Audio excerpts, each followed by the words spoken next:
Hello, this is Dr. Shalona McFarland here in the Philippines, and today I thought I would talk to you about healthy eating habits.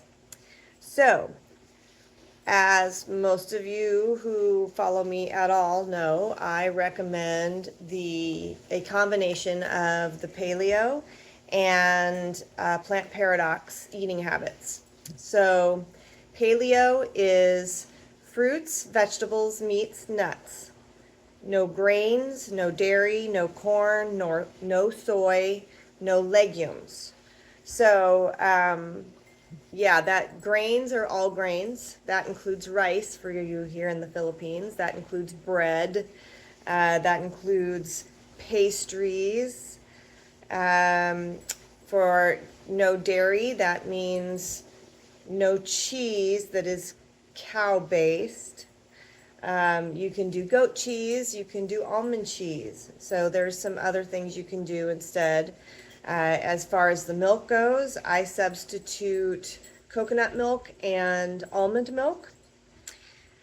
For the no legumes, that's no beans, which includes peanuts. Peanuts are a bean, not a nut. They're a legume. As far as the nuts go, nuts are pretty okay. If you combine the paleo with the plant paradox, the plant paradox tells you which fruits, vegetables, and meats, which fruits, vegetables, and nuts to consume and which ones to stay away from. So, and the list of what you can eat is much longer than the list of what you cannot eat or what you should not eat because of the lectins in the certain kinds of foods. So, in order to get going on this, there is intermittent fasting involved. So, I already did 2 days of fasting with my episode of getting sick and couldn't eat anything and didn't want to eat anything yesterday until late in the day. And so I pretty much already did a 2-day fast, but it recommends a 3-day fast because the gut lining is regenerated every 3 days. So if you can do a 3-day water fast, which means only water for 3 days, you can put the lemon juice in it, the ginger, the cinnamon, or you can do all. Sorry, Ginger just hit the table. Not Ginger, Gidget. You can do all of those things with a water fast because it's still basically water. So that's a good way to do the water fast without messing yourself up, or without messing up the water part. Okay, and that doesn't mean fasting from water. That means fasting with only water, just to clarify. But if you can do a water fast, that helps. So what I recommend if you've never done any fasting is you stop eating anything after 6 p.m. at night and don't eat anything again until after you wake up the next morning. So that's going to be at least a 12-hour fast. Okay? Most people can do that because you're sleeping through it. Then you start extending that, and you stop eating at 6 p.m. and then don't eat anything again until noon the next day. Well, now you've got an 18-hour fast, and then you can stop eating anything at 6 and don't eat anything until 6 p.m. the next day. Now you've got a 24-hour fast, and once you get through the 24-hour fast, it's pretty easy to start extending that and do a 3-day fast. It's really mind over matter, and that's what's going to reset your body. It resets your metabolism.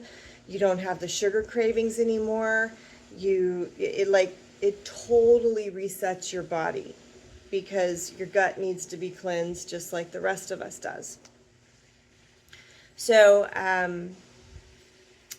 that helps get everything boosted, and then you can start shifting out of the foods that weren't serving you and into foods that will serve you. So it might take baby steps. You might need to start this week with shifting the milk, or maybe this week you want to start with trying to eliminate grains.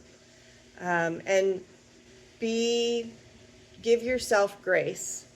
If you've never done anything like this before, it's hard to just go whoop and switch and start doing something completely different all the way around than you've ever done before.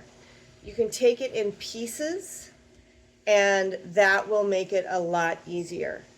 I find if I have a handful of nuts around, I will go for that more than I do anything else. I don't really do chips or anything like that. If I do, they're cassava chips or banana chips. And so I don't really do potato chips, haven't in years, probably actually decades. And as far as like the fruits and vegetables, you want to limit the fruits, but you can have avocado, you can have mango, you can have berries. Those are all great fruits that you can have pretty much as you want. Just make sure the mangoes are not like super ripe, because the super ripe mangoes are packed with sugar.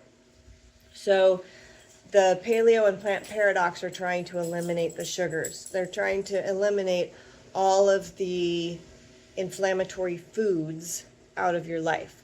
So if you're eating grains, if you're eating dairy, if you're eating legumes to some extent, if you're eating corn and soy, those are all majorly inflammatory foods. So if you have any inflammation, it's going to make it seriously worse.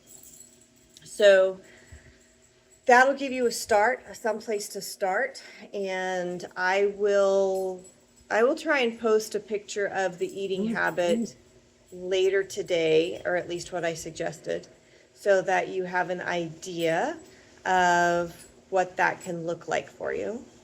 And again, like I said, baby steps. The only way to eat an elephant is one bite at a time. And if you're not willing to take that one bite, then you're not willing to help yourself, much less anyone else. So, love yourself, take a step, don't be afraid to fall.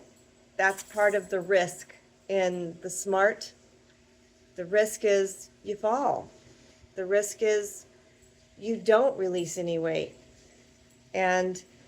But that's the other thing, is you want to make sure you're not focusing on pounds, but focusing on inches. Because if you're exercising at the same time as trying to release weight, then you're going to be building muscle at the same time, and muscle is much heavier than fat. So don't knock yourself down just because of that. Okay? All right, guys, I hope that gives you some good tips and inspiration today, and I will talk to you again, hopefully. Well, tomorrow's Monday, so I will talk to you because that's my regularly scheduled time to talk to you. All righty, guys, God bless, love you, and I will talk to you tomorrow.